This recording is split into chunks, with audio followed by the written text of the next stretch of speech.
It was here in a small laneway, not far from Dublin City's main thoroughfare, that a note was retrieved from the body of an Irish rebel. The note had been written by Commandant James Connolly of the Irish Citizen Army and leader of the Army of the Republic. In it he declared his confidence that Irish America would not be found wanting as our people struggled to break free from British imperialism. The message echoed the sentiments of the proclamation issued at the GPO several days before, and which acknowledged the support of Ireland's exiled children in America in mounting what would become known as the 1916 Easter Rising. The seeds of this transatlantic support had been sown more than 60 years earlier. At least 1.2 million Irish people died in the years 1845 to 1850 during An Gorta Mór, the Great Irish Famine. Millions more fled across the Atlantic to seek refuge in the cities of the United States of America and Canada. This became the bedrock of support for those seeking to establish the Irish Republic. I think it originally started with the famine. It's a very radical history. You had 1.5 million people arrive on coffin ships. Nobody except African Americans arrived in worse shape. They came in slave ships, we came in coffin ships. And I think from that point on, it was going to be a radical history age. England was the greatest empire on earth at the time. And the only counterweight that the people in Ireland had really was the Irish in America. And you look at the incredible role of men like John Devoy and how they popularised this issue. And you look at the Easter Rising itself, I think it's 20 days in a row on the front page of the New York Times. Every event that's happened in Ireland has had an American echo.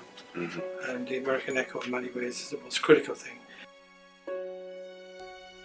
The American dimension of the central story in Ireland, say leading up to the Rising and so forth, there's huge American dimensions to that, and Irish American, some born here in America, some having emigrated from Ireland to America. But I think it's that aspect is often the most sort of under-recognized or under-attended to, and it makes it a much more complex story than the simple narrative of rebellion within Ireland. Well, 1916 did not happen in a vacuum, and I think any critic of the 1916 Rising is quite naive. We would not have had a massive hunger in Ireland in the 1840s if Ireland had its own self-government. So the critics of the men in 1916, I really do think they need to actually read their Irish history.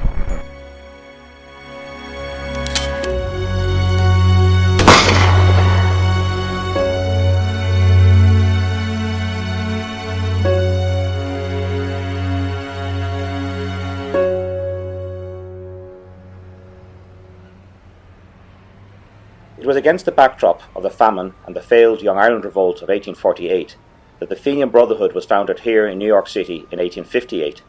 Around the same time, the Phoenix National and Literary Society, founded by Jeremiah O'Donovan Rossa 2 years earlier in Skibbereen in Cork, merged with the Irish Republican Brotherhood in Dublin. The three secret organisations were committed to breaking, by force if necessary, the connection with England and to establish an independent Irish Republic.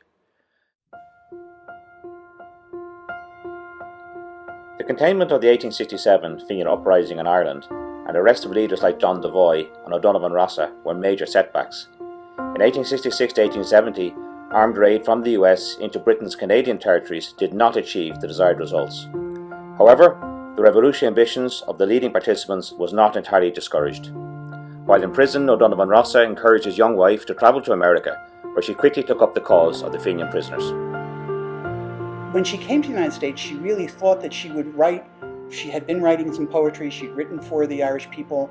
She was very much a poet in her own right at the time. And she thought, well, perhaps she'd write for some newspapers. Yeah. But when she got here, she was befriended by both Colonel Roberts of the Féinian group that invaded Canada, yes, Féin, as well as by the other more traditional Irish American groups. Mm-hmm. And they convinced her that she should go and do readings and raise money, in essence, for the Féinian prisoners. And she was 20 years old. And here she was, she comes to the States, she goes and takes elocution lessons at NYU in New York from a famous fellow by the name of Frobisher. And then she goes on tour from 1868 all through 1869. So for 2 solid years, she's on tour in the United States. And she goes everywhere. She, New York, Chicago, Buffalo, Syracuse, Atlanta, Omaha, Nebraska, Montreal, Canada, Toronto, Canada. And she's a 20-year-old. And she wears a green velvet gown with black ribbons on it, and she calls herself the prison widow. And she speaks. She gives readings and poetry readings and some of her own poetry, as well as others. But she takes every opportunity to talk about the Fenians that are in jail and raising money and raising issues so that they would be released. When he came in 1871 after being given amnesty and exile from Ireland and came into New York, he and John Devoy and 3 other Fenians were really treated as celebrities. All the boats came out in the harbor, and fireboats went off and welcomed them into the city. And there were parades, and there were parade up and down Broadway, like in today's ticker tape idea. And they also went to Washington and met President Grant. So they were really treated as big celebrities. And Rasa really maintained that celebrity status for a good portion of his career in the States. His determination to be consistent about building a democratic republic in Ireland by means of force. He never wavered. He never so much as even considered any other viewpoint in all of his history. And so he really is a thread that runs very consistently from 1865 right up into the 1916 Rising. It was this determination and resolve which inspired cutting-edge military research and development from the US side of the Atlantic. This is Paterson, New Jersey, a major industrial centre on the east coast of America, where John Holland of Liscannor, County Clare, settled. By 1876, he was working here formerly as a teacher of the Christian Brothers, and then increasingly on his scientific projects, most spectacularly the Féin ram, which basically pioneered the concept of submarine warfare. But he settles here after a short stay in Boston. He was invited by the Christian Brothers, where he taught math and music at St. John's Parochial School. However, before he came here, his interest really in underwater travel developed while he was following, I think he was reading the Cork Examiner while he was teaching there. He was following the Battle of Hampton Roads during the American Civil War in 1862. That was the main battle between the Monitor and the Merrimack, or the Virginia. And he thought this was a really great idea about that low water level, especially of the Monitor that was developed by John Erickson, because it really he figured it was the end of really battleships, because it would really be hard to hit this low piece. Yeah. But then he started coming up with the idea, what if we started traveling from underneath to attack battleship? Unfortunately, his first few days in Boston, it's wintertime, he slips on the ice, breaks his leg, now he's bedridden for 3 weeks. And he was about to go into his trunk where he had his original plans, and he says, let me start over again. Okay. So he starts drawing his sketches, and who actually helped him also was his brother Michael, because he was one who really helped him get in touch with the Clan Legal, who was going to actually help finance some of this. Absolutely. And it was a James Breslin, who was in charge of this. James Breslin became famous because what he did is he took the ship to Catalba, and they went down to Australia, where they rescued some prisoners. That's right, 1876. And they came back to the hero's welcome in New York. I guess they were at Battery Park. And John probably was introduced right then and there to him and John Devoy. Makes sense. Anyway, he has his ideas, and he's going to demonstrate with a small little 3-foot model. It went down, came back up. That was enough to attract their interest, and they helped finance the first boat, which he had made at the Dalamatter Works. It was just an experimental model, 1-man submarine, no armaments, just to test the principles. And it was tested right up above the Great Falls here in Paterson in the Passaic River.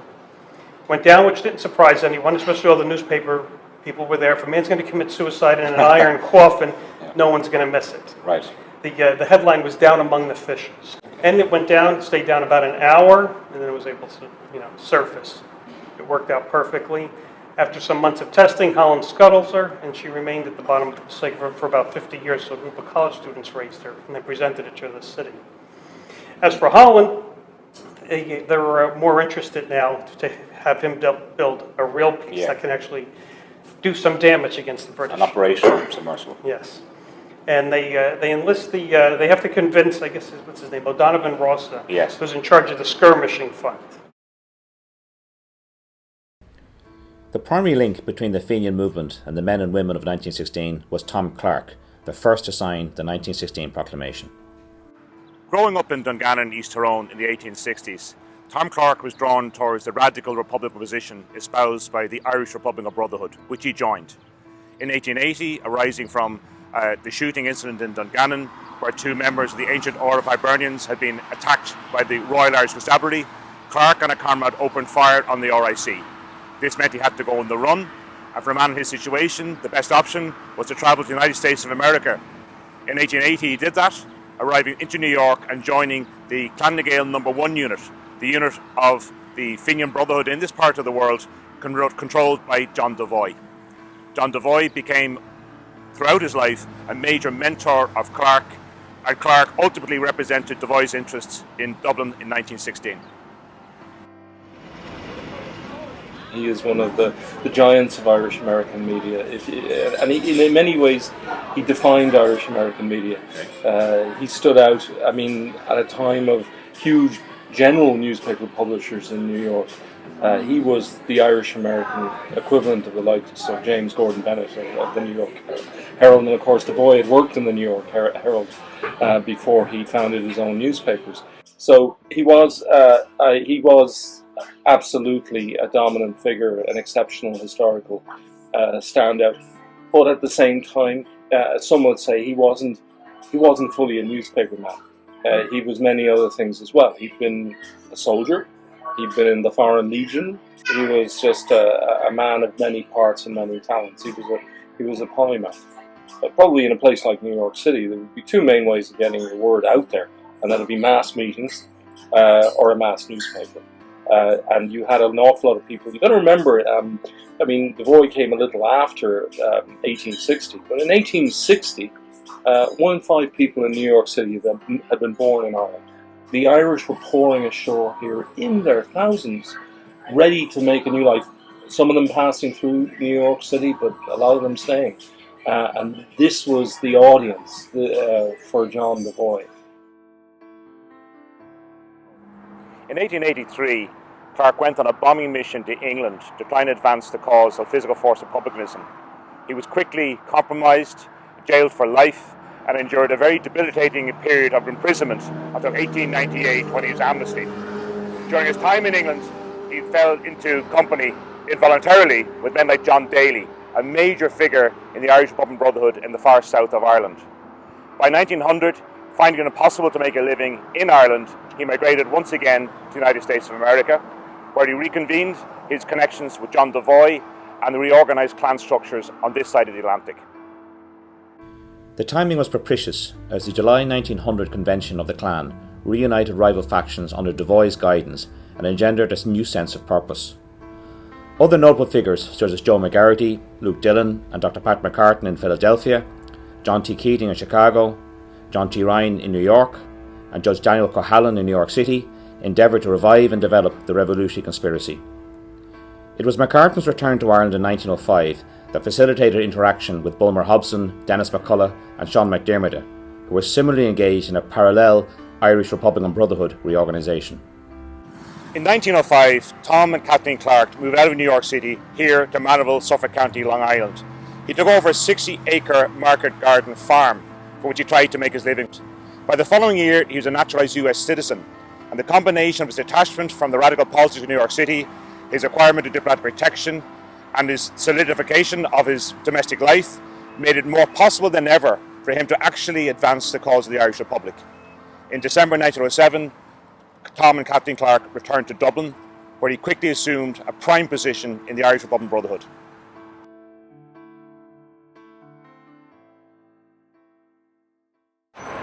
In March 1896, Dermot Lynch from Cork, one of the key people in the transatlantic Féin connection, migrated to New York City.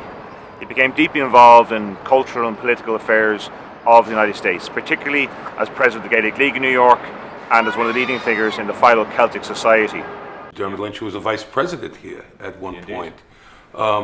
So that organic New York Irish, American Irish, and Native Irish, both back and forth across. I mean, Dermot Lynch was one of the most peripatetic people I could imagine in his travels from Ireland to England to the United States, back to Ireland, where he was the aide-de-camp to James Connolly in the GPO.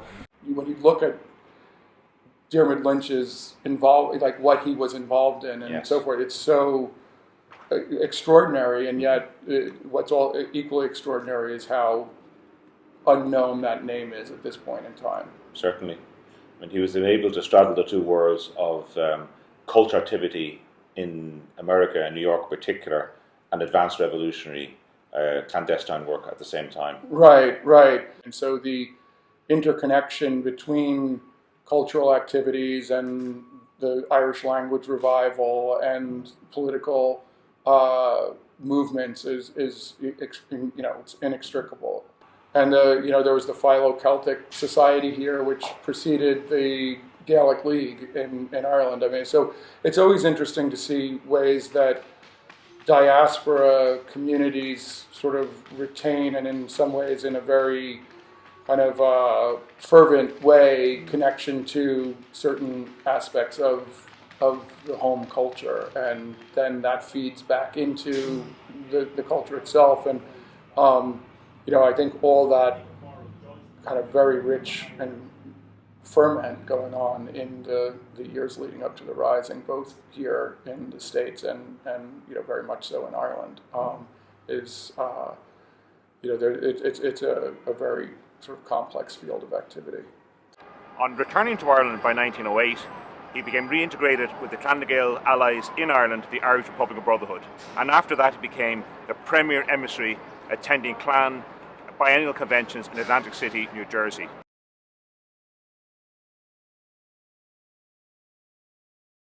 This is the site of the St. Charles Hotel in Atlantic City, New Jersey, right on the boardwalk and facing directly across into the Atlantic. It's here that every 2 years the National Organisation of Clan na Gael would meet. Delegates from all states would assemble to discuss the business of the Irish Revolutionary movement in America in secret and occasionally having a public session. Every time they met, delegates were received also from the Irish Republican Brotherhood. In September 1912, Sean McDermott, using the name Burke, attended. In that capacity, he met with members of the Revolutionary Directory, comprising John Devoy, Joseph McGarrity, and John T. Keating. The deepest secrets of the conspiracy to create the Irish Republic were partly planned in this location.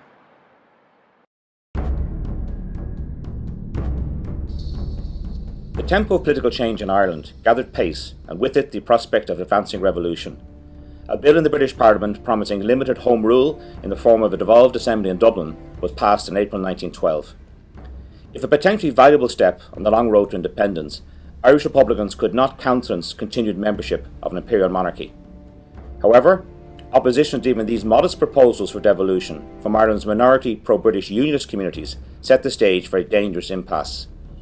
Encouraged by senior figures in Britain's Conservative Party, Irish Unionists founded the Ulster Volunteer Force in January 1913 to resist Home Rule by violence if necessary. Uncertainty as to the attitude of the British Army if called upon to enforce the authority of Westminster exposed the non-democratic nature of the United Kingdom of Great Britain and Ireland. The formation of the UVF in early 1913 gave the Irish Republican Brotherhood the excuse it wanted to mobilise a much larger section of the Irish population. On the 25th of November 1913, Óg and the Irish Volunteers were founded here at the Rotunda Hall at the top of O'Connell Street in Dublin City. This was the mass-based armed nationalist organisation that the IRB revolutionaries wanted to bring about the Irish Republic. The much smaller Irish Citizen Army also emerged amid a gruelling labour dispute in Dublin in 1913. The ICA was a trade union militia which followed James Connolly. The Hiberno-Scottish Socialist Republican James Connolly relocated from Troy, New York to this part of New Jersey in 1905. He was predominantly interested in organising unskilled workers and specifically those working in the silk industry. This naturally brought him into contact with the industrial workers of the world, who specialised in basically organising and unionising people, including female workers, who the traditional engineering unions wouldn't touch. Thank God for James Connolly. He definitely did wonders for women and women's rights and equality, organised the unorganised as well as the skilled workers. Mm-hmm. He once said that women work double work, meaning that they work their regular jobs and have to go home and be housekeepers as well. Right. He was way ahead of his time as being a feminist, And we thank him for it. I personally thank him for it, being an African American and being on a job that is male oriented. Connolly was had a heart for and was organizing low-wage workers, immigrant workers, and just by no coincidence, the exact type of workers that the craft unions would exclude. And Connolly had a heart for that, and today the legacy is here. You know, these industrial unions in New York and across the country that are organizing low-wage workers right now, in some cases very successfully. Those roots could be found in the teachings of Connolly in New York in the early 1900s. I think Connolly certainly got an eyeful over here, particularly as it relates to Ireland, not the working class in Ireland, not standing alone as having those problems as unique to Ireland. I mean, he came over here and recognized that workers face the same plight in America as they did in Ireland. And certainly when he went back to Ireland, he found this blend of Irish nationalism and the drive for equality for the working class.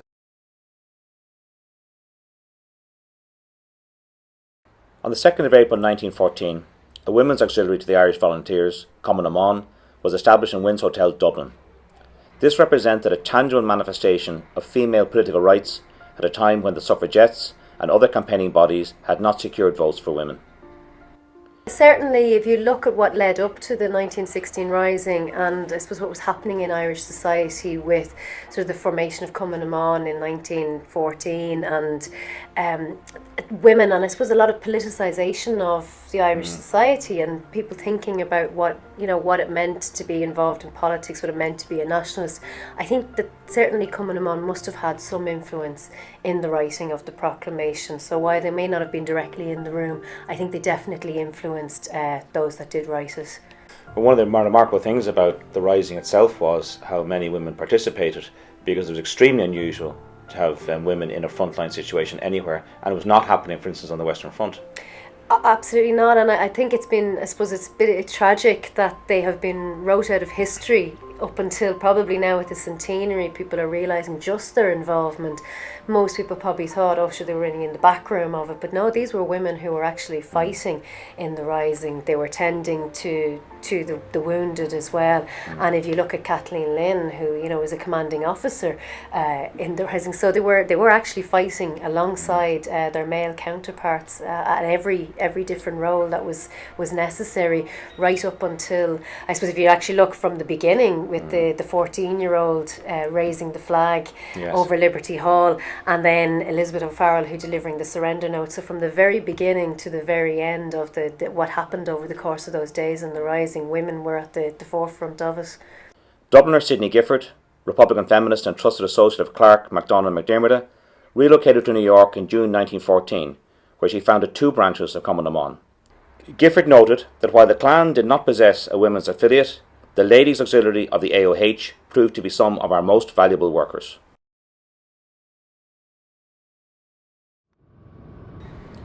Diarmaid Lynch and Thomas Ashe left Cork for the US on the 12th of February 1914 to raise funds for the Gaelic League, but also to conduct more secretive business.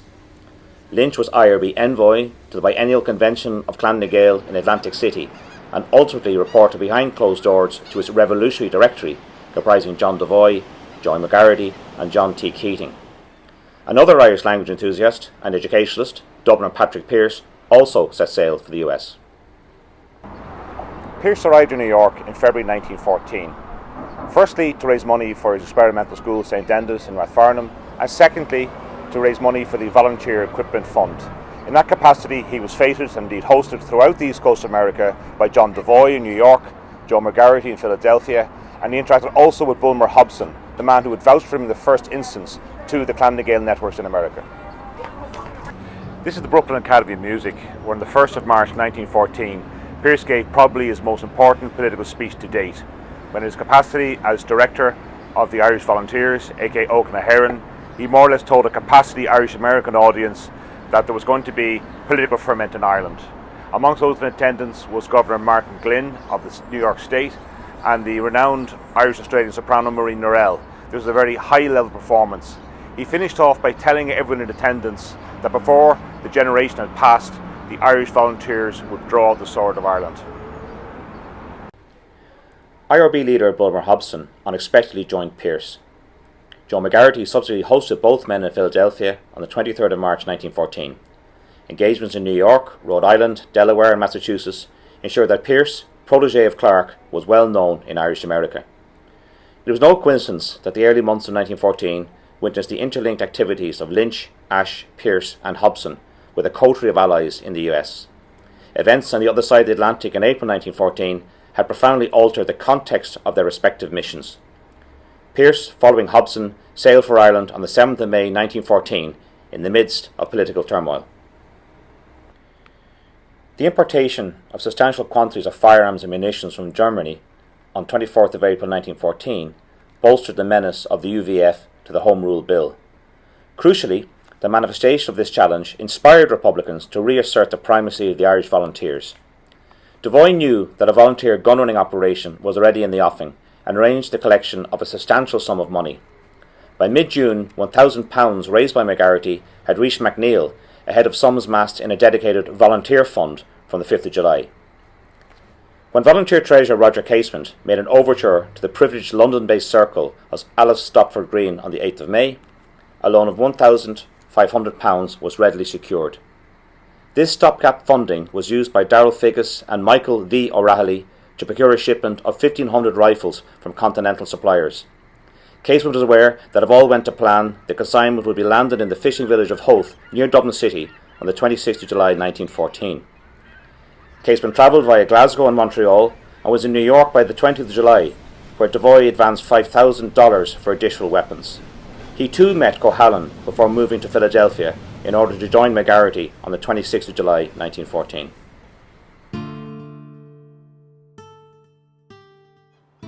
Joe McGarity is a hero many times over. His organizational skills here in America in bringing the folks together to fund the cause in Ireland that led to the rebellion is legendary in the Philadelphia lore. And I think it's fitting that we're here today. Today is election day in America, a symbol of freedom in America. And when he was here in America, he knew that Ireland unfree, he would never be at peace. And therefore, he organized very carefully and very confidentially those that supported the cause. And he was able to maneuver the resources to the homeland that led to that epic struggle. I mean, this is a city that also hosted Luke Dillon and Pat McCartan, so it's got a range of very notable Fenians, but he appears to be preeminent. He is. It's a name that resonates in the Irish community to this day. I grew up hearing about the heroes in Ireland and the patriots, and his name would come off the lips of the folks that would teach me the stories as if he was there himself. McGarity was one of the most eclectic and important figures this region and perhaps the nation ever experienced. He both was a revolutionary, businessman, poet,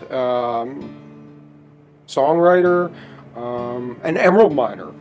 He ran the gamut and was reputed to have lost several fortunes and gained several back. He was friends with many of the Irish revolutionaries and then later government officials of the Republic of Ireland. He was investigated by both the FBI and the precursor to the FBI, the Bureau of Investigation, and those are quite telling documents which we have access to here. Indeed, Casement and McGarity were friends. He and De Valera at one point would always stay at McGarity's home when they were visiting Philadelphia, which was a central location on the eastern seaboard of the United States. They were both correspondents as well as friends. In particular, some of the Casement material, given his martyrdom, can be quite telling. Yes. An example of this would be a handkerchief embroidered with Casement's name that McGarity cherished throughout his life. It's really a very important token of their affection to one another. They anticipated good news from Ireland. The yacht Asgard, piloted by Erskine Childers, arrived that day as planned into Howth, carrying a portion of the contraband. When news of the brazen daylight importation at Howth arrived in Philadelphia, it electrified the huge pro-Irish community. The Norwegian-built Asgard had been the wedding gift of the Bostonian father of Mary Molly Alden Osgood, following her January 1904 marriage in Massachusetts to Erskine Childers. American Molly Childers had played an active part in the risk-laden proceedings in the North Sea and into the Irish Sea. Once docked in Howth, selected Irish volunteers, aided by Na Fianna Éireann Republican youth, spirited the weapons away to safety. A delighted McGarrity presented Casement with a further $4,000, and the challenge of procuring additional sums was considerably eased. However, the delight was tinged with anger and sadness. The British response to the landing of guns was to kill 4 civilians in Dublin city centre later the same day. On the 2nd of August 1914, the Irish in Philadelphia rallied here in Washington Square. They did so to protest the shooting dead and bayoneting of 4 Irish civilians at Bachelor's Walk in Dublin. The Philadelphia Irish heard speeches from Roger Casement in the company of John Devoy and the local leader of the Irish community, Joe McGarrity. Casement subtly said that the Irish here are mad with anger, but filled with pride, joy and hope. The procession from Washington Square came down past Independence Hall and turned down Chester Street towards the Garrick Theatre.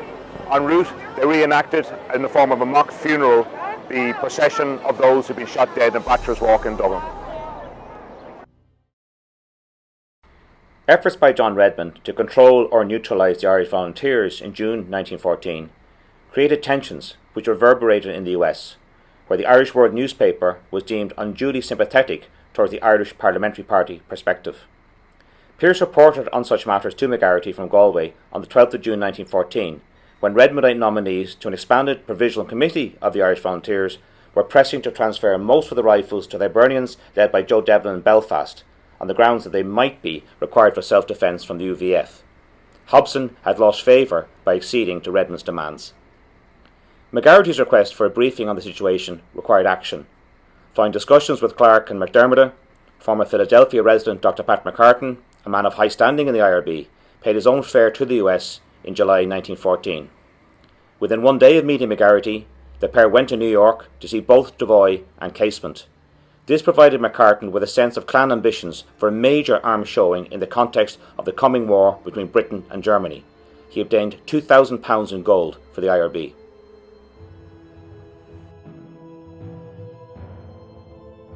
Britain's entry into the Great War on the 4th of August 1914, the same day the US confirmed its neutrality, exacerbated the situation. Redmond had not only to contend with the shelving of the pending Home Rule legislation for the duration of the conflict, but the attitude of Westminster's emergency national government towards its relatively small political party. Dermot Lynch, still travelling in the US with Thomas Ashe, recalled that on the outbreak of the war in Europe, the Clan na Gael decided to raise a fund for the Irish volunteers. Ashe returned to Ireland with McCartan on the Derry route, while Lynch remained in order to brief the Revolutionary Directory and others within the upper echelons of the clan. Lynch eventually returned to Ireland with a clan bank supplied draft for £2,000, carefully secreted, and an automatic pistol for personal use. On the 19th of September 1914, Redmond verbally committed the Irish Volunteers under his influence to the Imperial War effort in France and Belgium. The result was a split in its membership. The much reduced core of this, who dissented, were now concentrated on the leadership of the IRB members and Republican acolytes. Strategic scope for offensive action increased, and those who believed that England's difficulty is Ireland's opportunity were bolstered. Pearce warned McGarrity that the Irish Volunteers remained militarily incapable of seizing the occasion of the Great War to strike unilaterally. US status as a neutral did not simplify the fraught logistics of shipping large quantities of illegal war materiel across the Atlantic. McGarrity, however, was well positioned to connect emissaries of the Irish Volunteers with Count Johann von Bernstorff, German ambassador in Washington, D.C. Devoy had similar entree with the staff of the German consulate in New York, and high-level meetings were held in the city's German club. The international fame of Casement as an opponent of imperialist despotism was immensely useful for the clan and the IRB. The Irishman met ex-US President Theodore Roosevelt on the 9th of August 1914. Amidst near total secrecy, Casement conferred with McGarrity and Devoy in Judge Cohallen's East 94th Street home on the 5th of October 1914, at which time he was gifted $3,000 in gold to finance a hazardous wartime trip to Germany. A letter of introduction from von Bernstorff to Imperial Chancellor Theobald von Bethlen-Hollweg was secured, and armed with this imprimatur, Casement sailed for Norway 10 days later en route to Berlin. A fiery speech delivered by Pearse at the Dublin grave of Féin hero Jeremiah O'Donovan Rossa on the 1st of August 1915 left few in any doubt but that Republicans were unreconciled to the country's status within the British Empire. Rossa had succumbed after a long illness in St. Vincent's Hospital, Staten Island, New York. The repatriation of his remains to Ireland attained considerable political importance, and the ceremony was preserved for posterity by filming.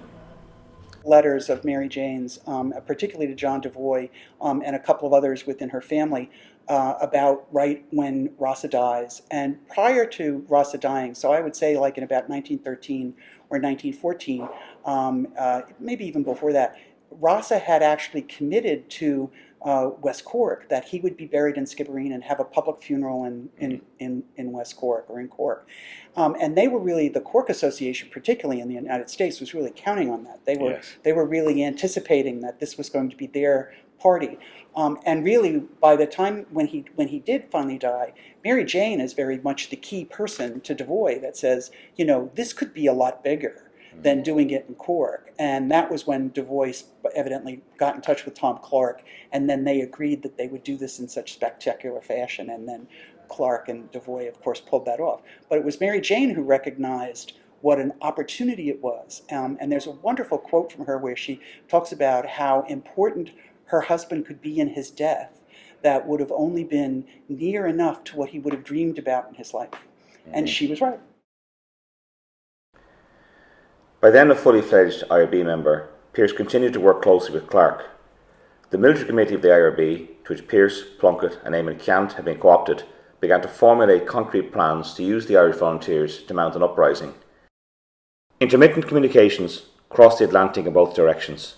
The decision of the Military Council of the IRB to mount the uprising on Easter Sunday, the 23rd of April 1916, was carried to Clonagale in New York by emissary Tommy O'Connor. Devoy learned the secret on the 5th of February, and by the 9th of March obtained firm undertakings from German contacts that they would indeed contribute rifles and munitions. The IRB planned to use the cover provided by Irish volunteer manoeuvres on Easter Sunday to spring into action and occupy key positions in Dublin City. This would signal widespread secondary uprisings in most urban areas, supported by diversionary attacks. The Irish Republic would be declared, and diplomatic recognition for an ancient small nation solicited by telegraphing Washington DC, Berlin and Paris. The rebels were to be equipped with German weapons imported to Kerry on Good Friday, the 21st of April, by the transport Aud as per the planning of Casement and Devoy. Casement duly landed from the U-boat 19 at a secluded location amid severe communication problems which induced him to question the viability of the bid. His capture near Bannostrand, Kerry, removed him from the equation. More seriously, the breaking of German naval codes by British intelligence ensured that the Aud was intercepted by the Royal Navy. Captain Carl Spindler scuttled the vessel off Don's Rock, Cork, in a bid to prevent discovery of its cargo. On learning of what had transpired, Owen MacNeill published notices cancelling the Sunday exercises. Dublin Castle discerned that no urgent threat to British authority in Ireland was probable, and both the Chief Secretary and Army Commander-in-Chief were absent in England for the remainder of the holiday weekend. During the night of the 22nd of April, Judge Cohallen phoned McGarrity in Philadelphia, conveying a message telegraphed from Valentia Island, Ireland. It simply stated, "Tom successfully operated today." Authenticated by the agreed attribution, O'Sullivan, clan leaders were apprised that the armed assertion of Irish sovereignty was imminent. Undeterred by MacNeill's countermanding order, Clark, Pearse, McDermott and Connolly and others of the Dublin-based leadership of the Irish Republican movement commenced what's known as the Easter Rising here at the GPO on the 24th of April 1916. The formal declaration of the Republic took place just onto the Grand Portico when Pearse read the text of the 1916 proclamation. The 6 days of the Republic ensued at midday the 24th of April 1916. The GPO headquarters of the Provisional Irish Government came under very intense British shelling from two major sources, a gunboat from the Helga, firing from the River Liffey quite indiscriminately, and also from artillery using the grounds of Trinity College Dublin on the south side. Collectively, they devastated the entire environs of O'Connell Street. After 6 days of destruction and fire, the Pearse, Connolly, McDermott et al. Relocated to new premises on Moore Street. The headquarters of the provisional government re-established itself from the GPO down here through the laneways behind Moore Street and burrowed through a tunnel of houses on Moore Street itself. It was from there that James Connolly issued his last communique as Commander-in-Chief of the forces in Dublin. In the week of the rebellion, obviously, hundreds of people were killed and many more were injured due to the shelling, the indiscriminate machine gun fire, just the general combat. What always struck me as one of the more poignant deaths was that of the O'Rahilly. Yeah, and I think, when you hear about, I suppose he was left out to die on the street, and that, when people tried to take his body away, when the ambulances came along and he was still alive, I think he was alive for up to 19 hours lying out there, that it's horrific death that he must have had. But also what was very poignant was the note that he had pinned onto him, which was addressed to his wife, and that he wanted her to know, his darling Nancy. And it was just that human element of it, that this was a man who originally wasn't in favour of the rising itself, but once it was an inevitable, he took part and gave it his whole. I think the famous quote from O'Rahilly was, I helped wind up the clock, so I might as well hear it strike. But yeah, there's that human element of it, that this was a man who, died fighting for his country, but at the very end, his thoughts were with his wife and his family. And, to him, it was his darling Nancy, and just to let her know that, that he fought a good fight. So yeah, I think it's the human element of it, and this was anybody whose lives were lost over those few days. They all had families, but particularly, when you have someone who must have the courage it must have taken to sit and write that note. After bitter urban fighting, during which British shelling devastated the environs of O'Connell Street, Pearse authorised the surrender of forces from his relocated headquarters in Moore Street. At least 314 had been killed, of whom 64 were rebels. British military forces suffered a minimum of 116 fatalities, with 16 Royal Irish Constabulary and Dublin Metropolitan Police dead. The political consequences were far more difficult to quantify. Within days, a further 15 of the 90 sentenced to death had been executed following rudimentary courts-martial. They included American citizen Tom Clark and recent US visitors Pearse, McDermott, Plunkett and Connolly.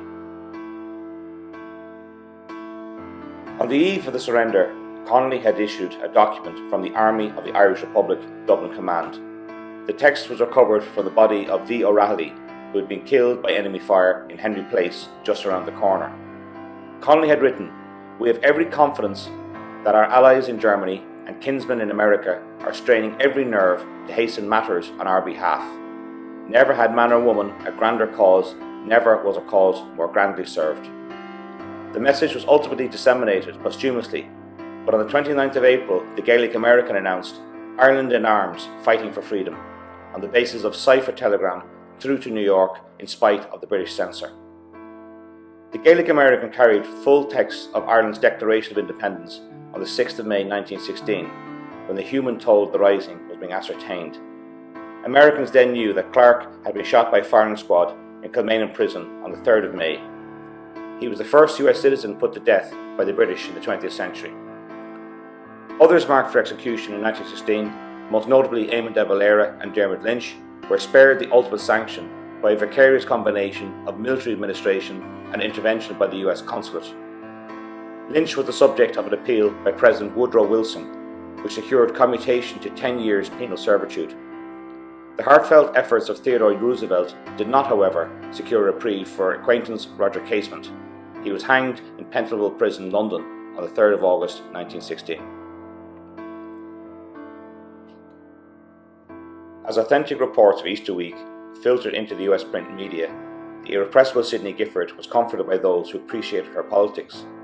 Austrian diplomat Rudolf Kommer greeted her ashen-faced by saying that events in Ireland were the talk of all the embassies in Washington, and that the general impression was that we had struck a blow to British prestige from which she would never recover.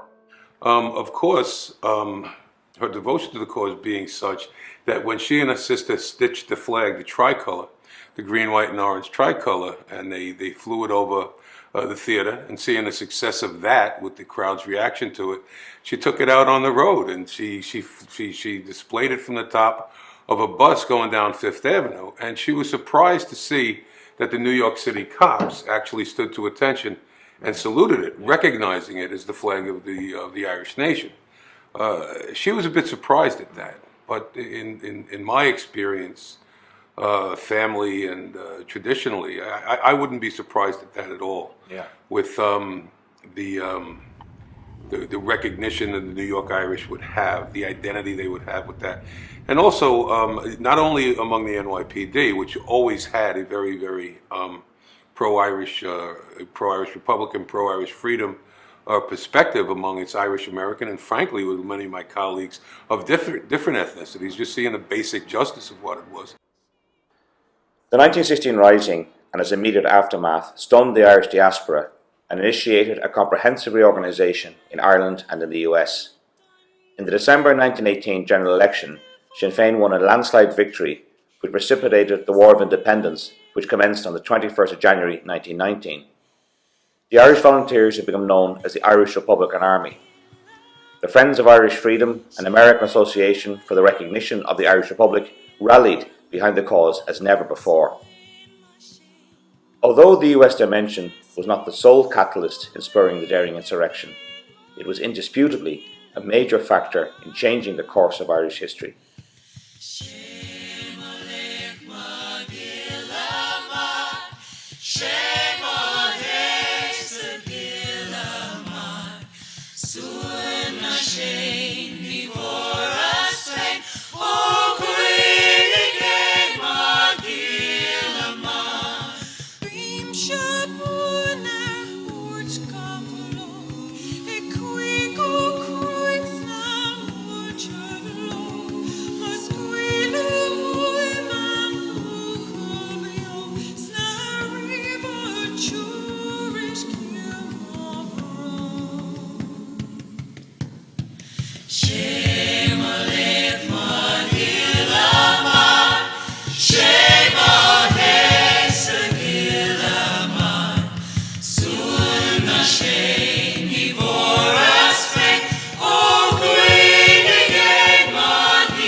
Shame.